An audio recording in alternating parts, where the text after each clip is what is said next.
Primero quiero agradecer a los compañeros de Abafi por la invitación. De verdad que me entusiasmó mucho cuando me dijeron que podía o que querían que un nutricionista colaborara en este evento y que además era yo, por supuesto. Hoy lo que voy a hablar un poco es, como dice el título, pues la alimentación del paciente con fibromialgia y con síndrome de fatiga crónica, con una puntualización. Realmente mi objetivo es tratar de desgranar lo poco que hay consistente en términos de alimentación en estas condiciones y tratar de hacer digerir esa información y trasladarlo a recomendaciones prácticas de día a día que puedan llevar los pacientes, o que se pueda llevar una información útil más allá de repetir cuánto tengo que comer de proteínas, cuánto tengo que comer de grasas, cuánto tengo que comer sino de su día a día, cómo trasladar esas recomendaciones a algo real, ¿no? A algo práctico. En función de eso, pues, esto no lo voy a tocar porque al final, en las ponencias anteriores, se hizo de forma magistral, simplemente lo traje como resumen. Pues que estamos en presencia de dos condiciones diferentes que se solapan incluso en muchos pacientes, la sintomatología, y nos confunde a la hora del diagnóstico, que tienen como factores comunes pues síntomas relacionados con dolor, con fatiga, alteraciones de sueño, depresión, y que además responde a distintos factores causales. No conocemos una etiología como tal, pero sabemos que existen distintos factores que pueden o desencadenar o participar en las comorbilidades que pueden tener tanto la fibromialgia como el síndrome de fatiga crónica. Y así vemos entonces, por ejemplo, traumatismos físicos, infecciones, tóxicos, alteraciones inmunológicas, neuroendocrinas, que convergen para desarrollar todo lo que es la fisiopatología y clínica de la fibromialgia y del síndrome de fatiga crónica.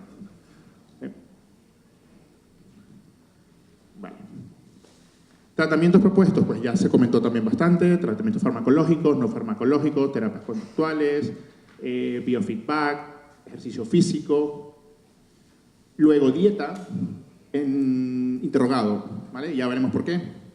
Realmente existe poca información al respecto y mucha de esa información está basada en estudios de muy poca calidad, con lo cual es muy complicado sacar recomendaciones concretas de qué sí se puede y qué no se puede recomendar en pacientes con fibromialgia o con síndrome de fatiga crónica.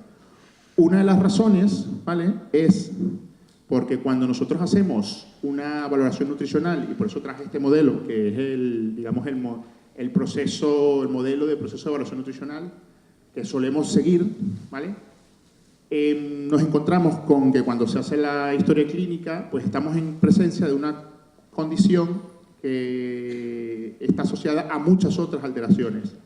Entonces, normalmente la intervención nutricional, una vez que identificamos pues, las características de la historia médica del paciente, si toma o no toma medicación, y los hallazgos físicos que se pueden asociar, como por ejemplo comorbilidades, artrosis, lupus reumatoide, síndrome de Sjögren, síndrome de intestino irritable, enfermedad por reflujo gastroesofágico, es decir, todas esas condiciones son las que realmente nos van a demarcar a nosotros cómo va a ser la estrategia nutricional, más que el diagnóstico en sí de fibromialgia o síndrome de fatiga crónica, por la ausencia que hay de recomendaciones concretas para esta condición. Al mismo tiempo, pues, tenemos que valorar la ingesta de alimentos de pacientes, porque sabemos que estos pacientes, al tener incluso depresión, inactividad, se quedan en casa, pueden tener incluso disminución de la ingesta de nutrientes, inapetencia, pocas ganas de comer, y eso puede conllevarnos a algunas alteraciones del estado nutricional que tenemos que tomar en cuenta cuando se hace la valoración. Si estamos en presencia de jóvenes o adolescentes, pues también valorar la afectación que puede tener en el crecimiento y desarrollo a través de datos antropométricos, bioimpedancia, perímetros, talla, peso, etc. ¿Okay? Luego, con los valores de laboratorio, tal cual como lo comentó el doctor, pues podemos determinar un poco el estado nutricional de ese paciente, contagio total de linfocitos, colesterol, albúmina, creatinina, índice de creatinina talla. Podemos determinar o obtener una idea de cuáles son los posibles déficits nutricionales clínicos o subclínicos: déficit de hierro por la presencia de anemia, por la disminución de la ferritina o la transferrina, déficit de ácido fólico, de vitamina B12, vitamina D, calcio, magnesio. Todo eso lo podemos determinar para ir haciéndonos una idea de cómo va a ser la estrategia a seguir en este caso. Luego, por supuesto, Valorar las comorbilidades. Por ejemplo, si el paciente tiene comorbilidad tiroidea, pues también hacer recomendaciones específicas para el hipotiroidismo. Si el paciente tiene síndrome metabólico, pues hacer las recomendaciones específicas para una persona con síndrome metabólico y así va a ir dándonos, digamos, el paso a paso para establecer una estrategia de abordaje nutricional al paciente con fibromialgia y síndrome de fatiga crónica. Limitaciones. Poco consenso. Estamos muy poco de acuerdo en cuáles son las recomendaciones básicas para estas dos condiciones, ¿vale? No hay medidas dietéticas concretas, ya lo veremos más adelante, como decimos unas cosas a veces, después decimos otras, entra el gluten, entran los antioxidantes, entran los omega 3, entran una serie de elementos que desafortunadamente no tenemos información certera. Nutrientes específicos, suplementaciones con proteínas, antioxidantes, pues existe cierta evidencia que hay que pues, sacar con pinzas para determinar qué sí es beneficioso y qué no ha demostrado resultados positivos. ¿Vale? Importante que sí podemos determinar cuáles son los factores nutricionales predisponentes o agravantes en estas personas. Entonces, ¿qué es lo primero?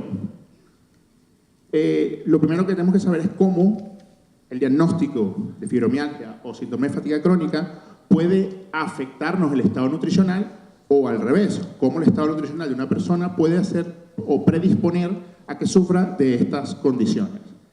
Lo que se sabe a ciencia cierta es que existe una predisposición de sobrepeso y obesidad en pacientes con fibromialgia y síndrome de fatiga crónica. Algunos estudios hablan que sobrepeso, aproximadamente 70% de los pacientes con fibromialgia sufren de sobrepeso y obesidad, o índice de masa corporal mayor a 30, aproximadamente un 30%. Esto genera ciertas situaciones que pueden conformar un círculo vicioso. Uno, binomio dolor-inactividad, ¿vale? Tengo dolor, tengo fatiga, no me quiero mover, eso genera disminución del gasto energético, pues probablemente esa disminución del gasto energético se acompañe con un aumento de la ingesta por algunas conductas compulsivas hacia la alimentación que se generan por ansiedad y eso nos hace aumentar de peso. Muy bien.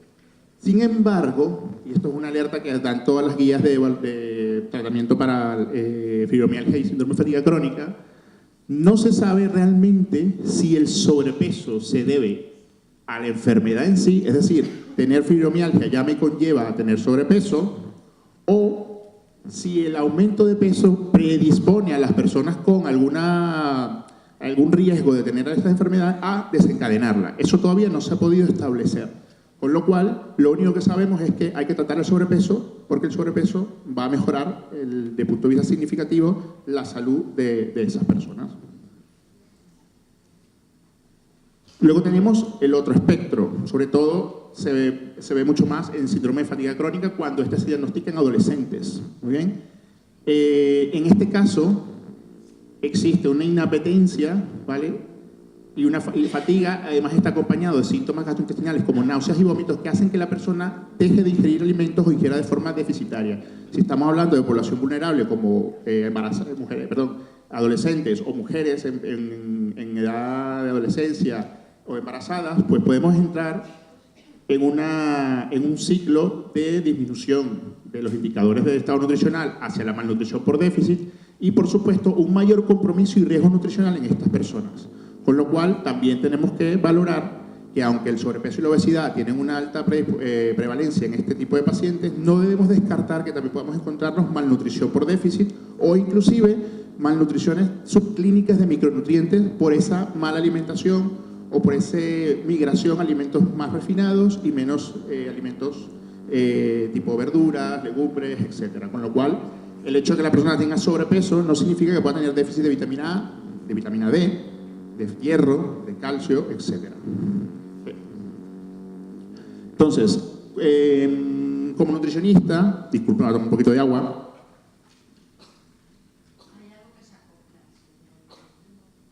Soy yo. Eso es error de usuario, te lo aseguro. ¿Cuáles son mis objetivos como nutricionista cuando tengo un paciente con fibromialgia o síndrome de fatiga crónica en la consulta? Primero, alcanzar o mantener un peso corporal adecuado. Sabemos que es el único dato concreto que tenemos que ha demostrado por todos los metanálisis, las guías de práctica clínica, que ha demostrado eficacia a la hora de disminuir los síntomas. Por lo tanto, es lo primero que tenemos que valorar, ¿vale? ¿Cuál es el peso, el estado del peso corporal y de qué manera vamos a abordarlo? Garantizar una ingesta adecuada de energía y nutrientes, prevenir o aminorar el impacto de las complicaciones o agudizaciones. Esto es muy importante porque, si bien es cierto, las recomendaciones nutricionales no van dirigidas específicamente al diagnóstico, sí van dirigidas a la aparición o no de náuseas, de síndrome de colon irritable, de enfermedad por reflujo gastroesofágico, de disminución de la ingesta por depresión. Por lo tanto, el tratamiento nutricional tiene que ir modificándose día a día en función de esto. Y la idea es que se pueda prevenir o, de alguna manera, mitigar los efectos nocivos de estas complicaciones o comorbilidades que pueden aparecer.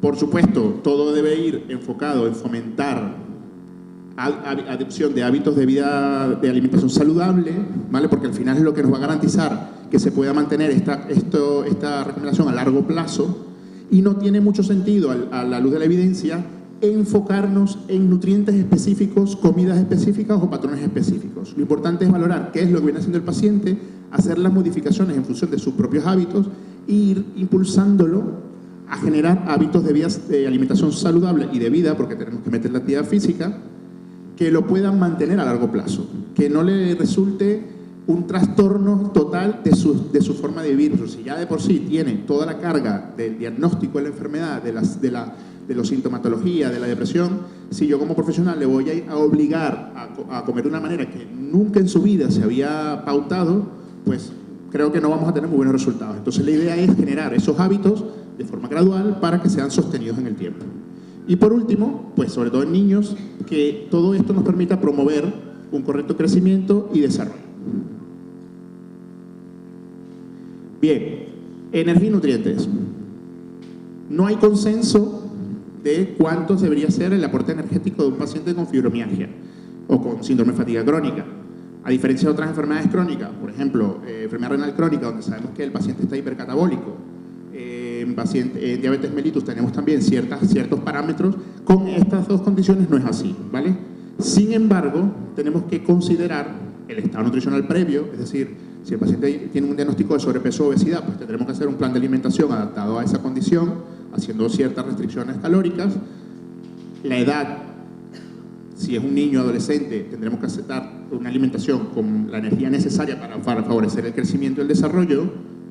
La composición corporal de ese paciente, el nivel de actividad física, porque si estamos en un paciente que está deprimido, que no quiere movilizarse, pues eso generará menos gasto energético, con lo cual tendremos que adaptar nuestro aporte energético a esa condición.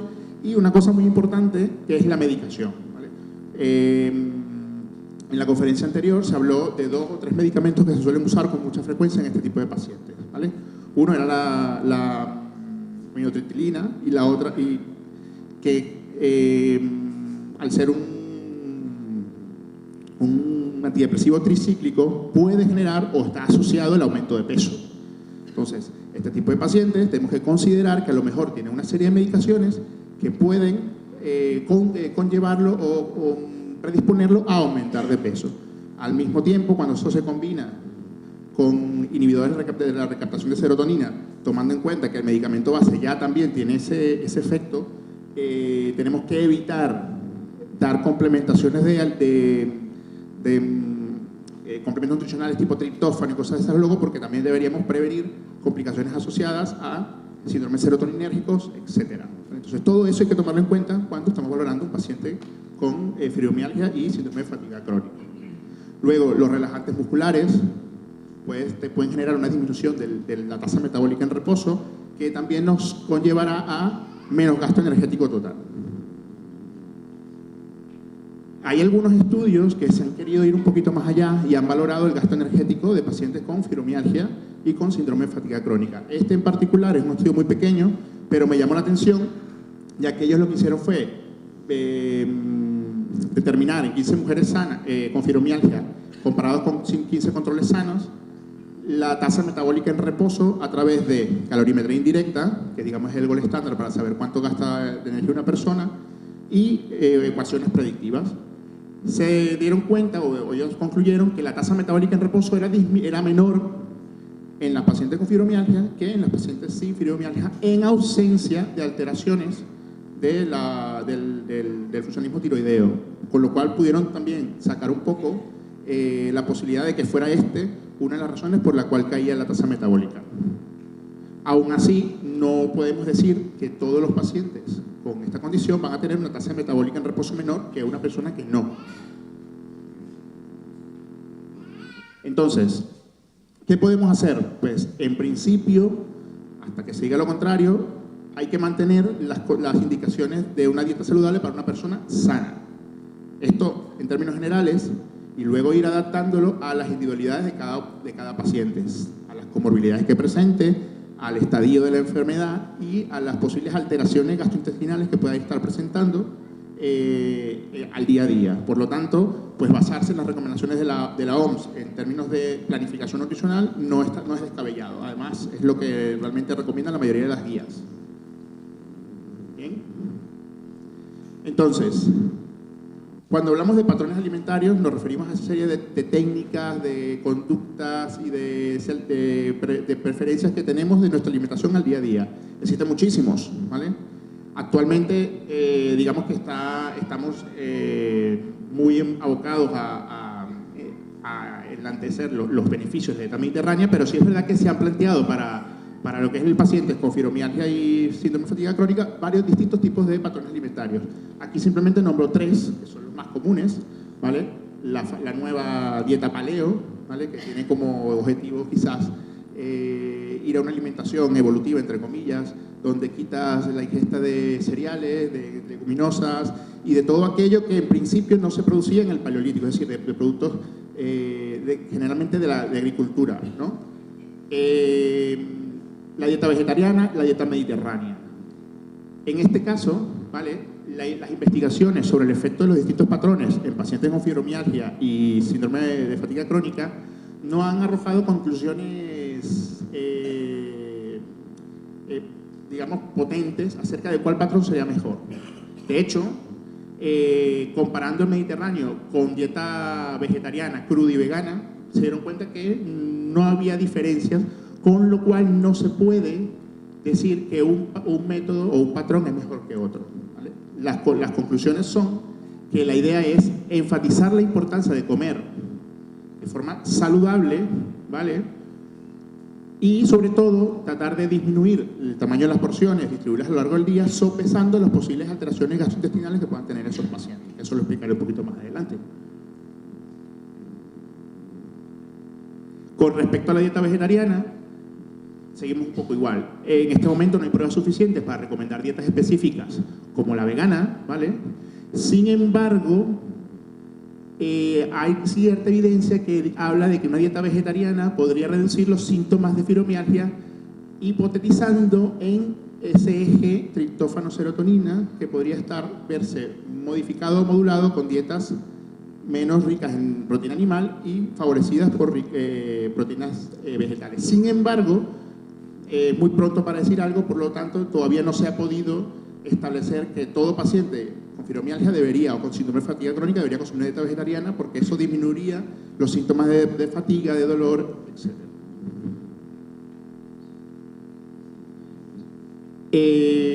Lo que sí podemos enfatizar, a lo que debemos marcar importancia, es que una dieta debe ser equilibrada, ¿vale?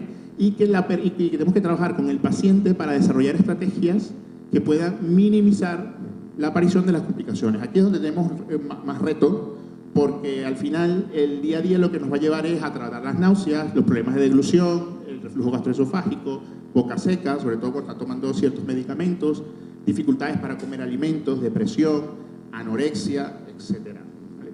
En este caso se ha establecido que, dependiendo de la alteración, pues podemos trabajar con dietas modificadas en consistencia, en este caso dieta blanda, porciones pequeñas, evitar las temperaturas extremas para no facilitar, digamos, o acelerar el vaciamiento gástrico o lentecerlo, y sobre todo evitar también las comidas muy condimentadas, ¿vale? Para tratar de prevenir pirosis, sensaciones de reflujo gastroesofágico, ardores, etc. O exacerbaciones de síntomas de síndrome de intestino irritable. Con respecto al intestino irritable, se ha trabajado las dietas de exclusión. Hay controversias en si las dietas de exclusión per se pueden generar beneficios en pacientes con fibromialgia y síndrome de fatiga crónica, pero hay un poquito más de consenso también con sus discusiones en que en el caso de pacientes que tengan síndrome de intestino irritable concomitante, pues trabajar con una disminución en el aporte de fructanos, de polisacáridos, de oligosacáridos no digeribles como la fructosa, los fructanos, la inulina, los fructooligosacáridos, que básicamente está en alimentos integrales, en algunas frutas, en algunas verduras, ¿vale? Controlar el aporte de fibra y adaptarlo a la condición actual del paciente. Si el paciente tiene una crisis asociada a síndrome de colon irritable con diarrea o por el contrario con estreñimiento, entonces esto nos marcará si debemos dar más fibra o menos fibra. Evitar o prevenir, en el caso de pacientes con mucha sensibilidad, pues la fructosa si se demuestra intolerancia a la fructosa, la lactosa si se demuestra intolerancia a la lactosa, o al sorbitol, o a la inulina, etc. ¿Vale?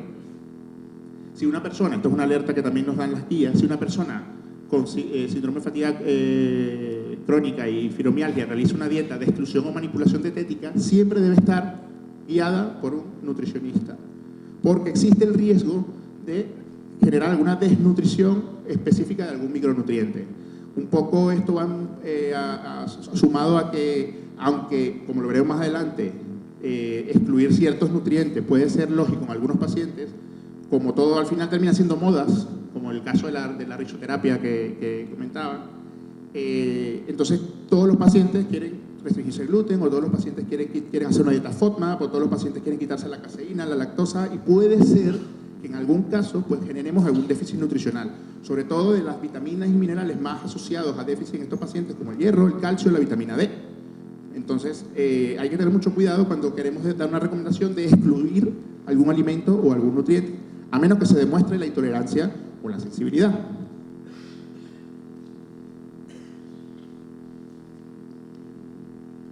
Entonces, al final es un poco repetir lo que dije anteriormente: proteínas, tratar de mantenerlos dentro de los requerimientos. Hablamos de 1 gramo por kilogramo de peso, personas sanas sin sobrepeso, que puede ser de un 15 a un 20% de las calorías totales. Esto es básicamente carpintería, no le doy mucho peso. Se puede hablar de que la mitad de las proteínas sean de origen vegetal, ¿vale?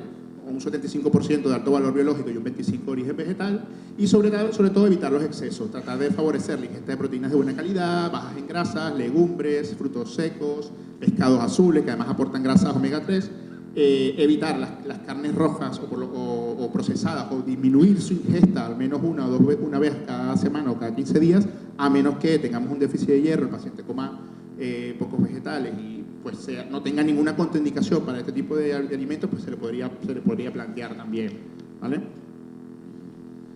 Con respecto a las grasas, un poco más lo mismo, 30-35% de las calorías.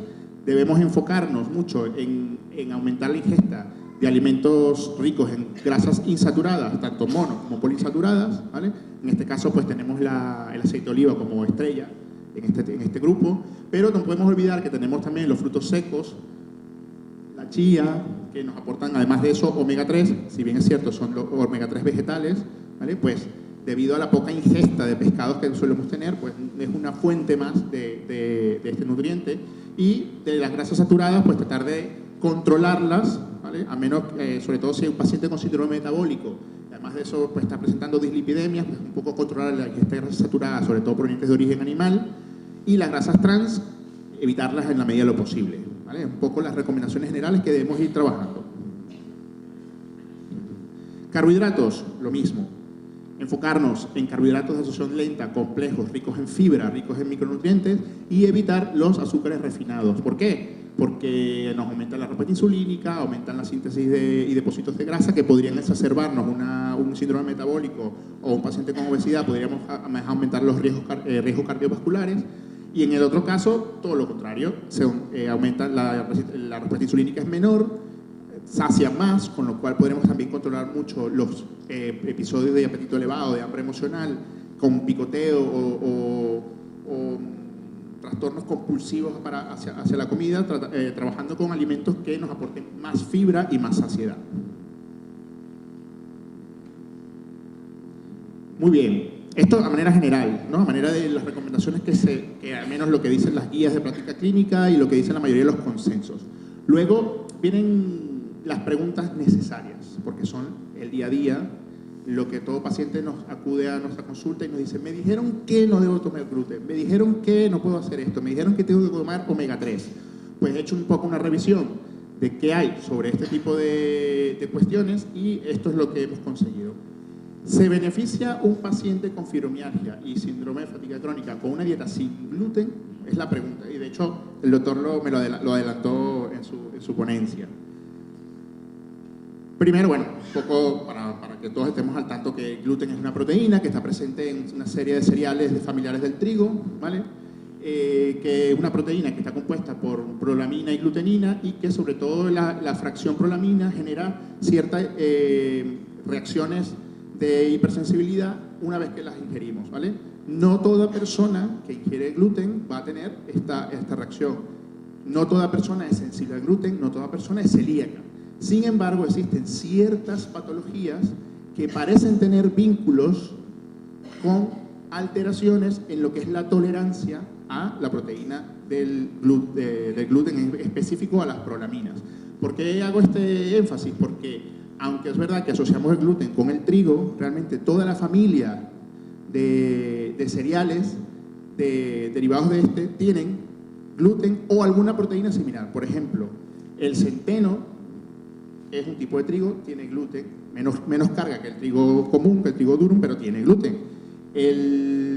La cebada, la espelta es puramente gluten de trigo, ¿vale? Con lo cual, ese tipo de alimentos tenemos que reconocerlos si en nuestro caso tenemos un diagnóstico de sensibilidad al gluten, de enfermedad celíaca o similar. Luego tenemos el caso de la avena, que es un poco controvertido, que realmente no tiene gluten como tal, sí tiene una proteína similar, que tiene, en vez de ser la prolamina, es una avenina, que es menos reactiva, pero que en personas muy sensibles también le puede generar sintomatología. Entonces, un poco ir a la individualización, un buen interrogatorio, y si es necesario, quitarla. No pasa nada, no le va a pasar nada porque no coma avena, ¿vale? Al mismo tiempo, la mayoría de los aditivos que se le agregan a los alimentos, que son espesantes, que les dan cuerpo a los alimentos procesados, contienen gluten, porque esa es su propiedad. Por eso es tan interesante para la panificación, para la elaboración de bollería, porque genera ese gel que hace que sean más apetecibles. Por lo tanto, hay que evitar pues, la ingesta de alimentos procesados, de bollería, de alimentos refinados, y favorecer la ingesta de alimentos naturales como tubérculos, raíces, legumbres, etc. Un poquito de lo que estábamos comentando, ¿vale? Cuáles son los alimentos que podrían estar involucrados en problemas de hipersensibilidad al gluten y cuáles son los alimentos que sin ningún problema podemos consumir naturalmente. Luego viene otra condición que es lo que llamamos la contaminación cruzada, ¿vale? Normalmente donde se procesa trigo, se procesa avena y se puede procesar inclusive arroz o maíz. Por lo tanto, es importante en las personas con diagnóstico de celiaquía o con diagnóstico de hipersensibilidad al gluten que se garantice que el cereal, que naturalmente es libre de gluten, no haya sido procesado en un silo, en una molienda que también trabaje con trigo, porque trazas de la proteína quedan en el cereal y puede ser suficiente para generar una sintomatología. Esto se movió un poco. Vale. Seguimos con la misma pregunta. ¿Por qué se da esa asociación? ¿Por qué de un día para otro hemos empezado a preguntar: ¿será que el gluten también afecta a los pacientes con fibromialgia y con síndrome de fatiga crónica? Existen varios digamos, aspectos que nos permiten pensar que probablemente sí, ¿vale? El primero, tanto la enfermedad celíaca como la fibromialgia comparten una serie de síntomas y factores comunes que pueden, pues, hacernos pensar que la restricción del trigo o del gluten sería una recomendación coherente. Una es que muchas veces, pues, cuando hacemos estudios genéticos, estudios para determinar si la persona tiene algún tipo de sensibilidad al gluten, pues vemos que comparten en muchos casos este gen, ¿vale? Que es el gen de histocompatibilidad de Q2 y de Q8, que es el que está asociado a alteraciones de la autotolerancia, ¿vale? De cuando no sabemos reconocer bien ciertas proteínas y generamos hipersensibilidad. todas las personas con diagnóstico de celiaquía normalmente tienen este genoma, ¿vale? Pero no todas las personas que expresan este antígeno de histocompatibilidad, este gen, son realmente sensibles al gluten. Hace falta otra serie de análisis para verificarlo. Sin embargo, en pacientes con fibromialgia se ha asociado una prevalencia interesante de la expresión de este gen. En síndrome de fatiga crónica se sabe que un 9% aproximadamente en algunas series pueden tenerse el diagnóstico de enfermedad celíaca, ¿vale? Y se ha sugerido que algunas personas con fibromialgia, si no tienen el diagnóstico de enfermedad celíaca, porque a lo mejor salió negativo el test de transglutaminasa, pueden tener una linfocitosis intraepitelial que nos puede hacer pensar que al menos tienen una sensibilidad al gluten no celíaca. Entonces, todo esto son hallazgos que nos han dado idea y nos hacen pensar que probablemente quitar el gluten en los pacientes con fibromialgia y síndrome de fatiga crónica podría ser una estrategia a seguir. La evidencia es limitada, es cierto, ¿vale? Pero sí sugiere que en estos pacientes una dieta sin gluten podría ayudar a aliviar algunos síntomas, sobre todo aquellos asociados tanto a distrés gastrointestinal como algunos síntomas extraintestinales que pueden verse en este tipo de pacientes. Muy bien. Para las personas con fibromialgia y enfermedad celíaca se recomienda una dieta libre de gluten, pero no se sabe si solo la exclusión de gluten ya va a generar una sintomatología total de todos los síntomas, ¿vale? No es tan fácil. Es importante siempre que, además de que a nivel de investigación hay que hacer todavía más trabajo para estar seguros, a nivel de la práctica tratar de precisar más ese diagnóstico y ver si es necesario que ese paciente tenga o se beneficie de una restricción de gluten. Un poco en la onda del doctor, aunque no es necesario a todo paciente hacerle un genotipo, no es necesario a todos pacientes hacerle transglutaminasas, anticuerpos. Si tenemos una clínica sugestiva y además es un paciente de respuesta tórpida al tratamiento, que no evoluciona y que el día a día vamos a la consulta y sigue teniendo clínicas sugestivas, pues con probar no pasa nada. Con decidir, bueno, vamos a probar, quitamos el gluten y vemos cómo te sientes. Si la respuesta es positiva, pues podríamos seguir por ese camino porque, así como comenté en una lámina anterior, no existe ningún nutriente 100% imprescindible, el agua. Todos los demás podemos prescindir de ellos y hacer adaptaciones en nuestra dieta para tener una buena salud. Lo importante del mensaje es que no tenemos que hacer restricciones porque sí, tenemos que justificarlas y tenemos que además orientarnos para evitar las deficiencias nutricionales, porque al quitarnos el gluten, es verdad que nos quitamos también una serie de alimentos no recomendables, que sobre todo bollería, pero también nos podemos quitar fuentes de alimentos ricos en fibra y ricos en algunos nutrientes que, si no sabemos adaptarla o conseguir sustitutos, podemos tener algún problema a largo plazo. Aditivos alimentarios. ¿Existe alguna evidencia en que si eliminamos el glutamato monosódico, el aspartame o la cafeína podamos generar beneficio en pacientes con fibromialgia y síndrome de fatiga crónica? Vamos con glutamato primero, ¿vale? Le puse aquí la referencia en el etiquetado por si acaso, porque al final nos enredan con todo esto. ¿Vale? El glutamato monosódico es un aditivo alimentario que se utiliza para realzar el sabor de los alimentos, ¿vale? Es muy utilizado en Oriente y a nivel de industria alimentaria en Occidente se usa solo como aditivo. Es muy raro ver a nivel culinario que se utilice en la comida occidental. El principio es realzar el sabor, sobre todo a alimentos salados, ¿vale? Tiene la particularidad de que aporta sodio, con lo cual en personas con hipertensión arterial, síndrome metabólico, sobrepeso, tampoco sería recomendable porque puede generar un aumento de la presión arterial o inclusive mayor riesgo de tenerla si no se sufre, ¿vale? Normalmente lo vamos a encontrar en casi todos los alimentos procesados de este tipo, ¿vale? Cuando yo tengo pacientes que son hipertensos y me hiperjuran que no están comiendo sal, les muestro algo como esto y se dan cuenta que sí están comiendo bastante sal, incluso peor porque el glutamato monosódico en este caso sería peor. Entonces, excluir el glutamato monosódico parece ser que hay mejoría en los síntomas de fibromialgia, sobre todo en los puntos sensibles, disminución del dolor, en los síntomas de síndrome intestinal irritable y alteraciones del sueño, ¿vale? Sin embargo, estos estudios, que aquí están las referencias, tienen algunos puntos grises sobre todo enfocado en que realmente el glutamato monosódico tiene una alta permeabilidad y se elimina muy rápido, con lo cual tendríamos que consumir mucha cantidad para poder generar este tipo de sintomatologías. Además, no tiene buena permeabilidad la barrera hematoencefálica, por lo cual haría falta comer mucho para que se acumulara tanto que pudiera pasar y no saturar ese paso, ¿vale? Pero como además se elimina, pues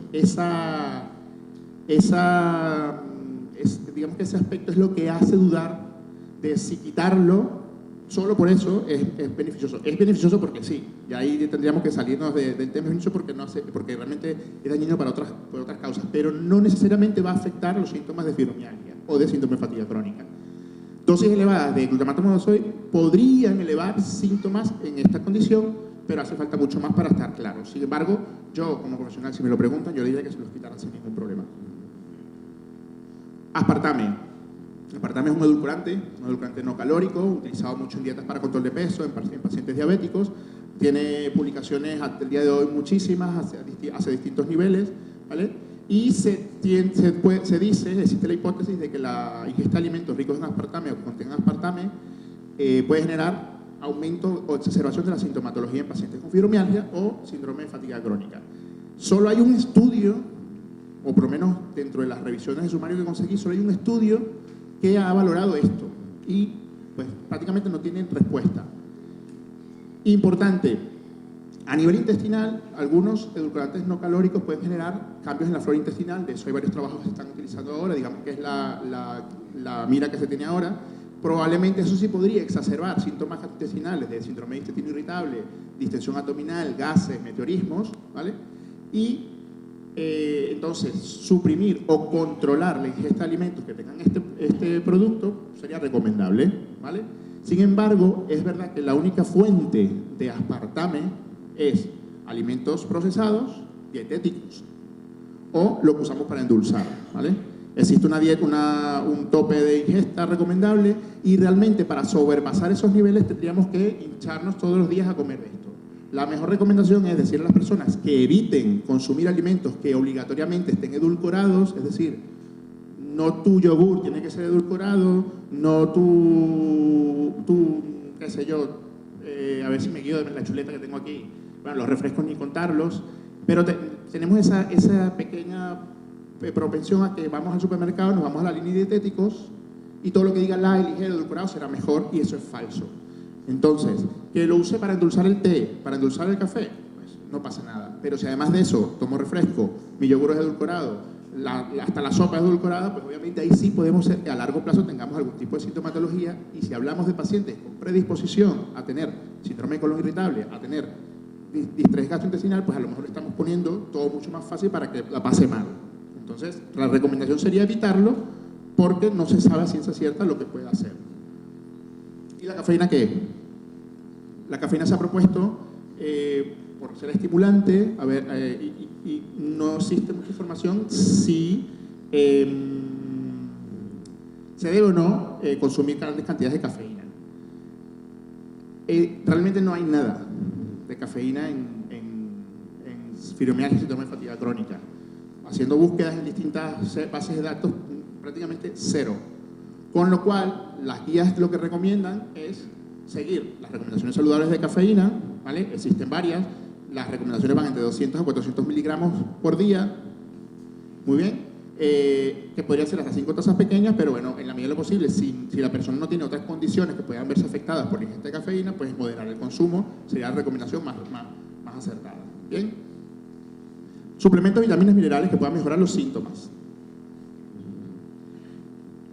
En una serie de estudios y en muchos metaanálisis se ha determinado que suplementar por suplementar vitamina B12, vitamina C, coenzima Q, magnesio, después hablaré un poquito más del magnesio, nucleótido de nicotinamida, multivitaminas, etcétera, no tiene ningún efecto positivo significativo en la sintomatología, ¿vale? Otra cosa es que determinemos que hay una deficiencia y hay que corregir esa deficiencia. Probablemente ahí sí tengamos resultados, pero solo por suplementar aparentemente no tiene sentido. La vitamina D. Existe cierta relación entre pacientes con fibromialgia y síndrome de fatiga crónica y vitamina D. En principio porque muchas patologías que cursan con mialgias crónicas tienen déficit de vitamina D. Por lo tanto, se ha hipotetizado que en la fisiopatología de los dolores musculares, de la fibromialgia o el síndrome de fatiga, podría haber un déficit de vitamina D.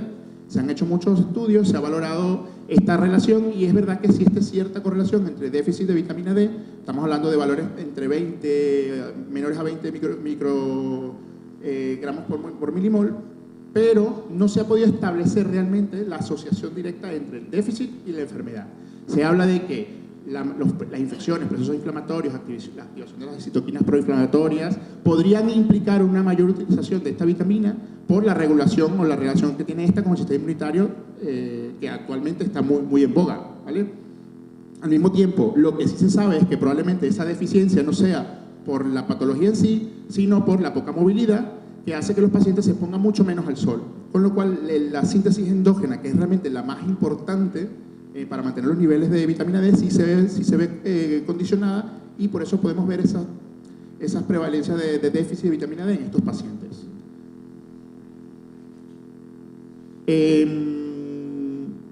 No hay indicios de que por suplementación de vitamina D haya beneficios en la clínica del paciente con fibromialgia. Sin embargo, sí se recomienda cubrir los RDI, ¿vale?, en personas de riesgo. ¿Cuáles son?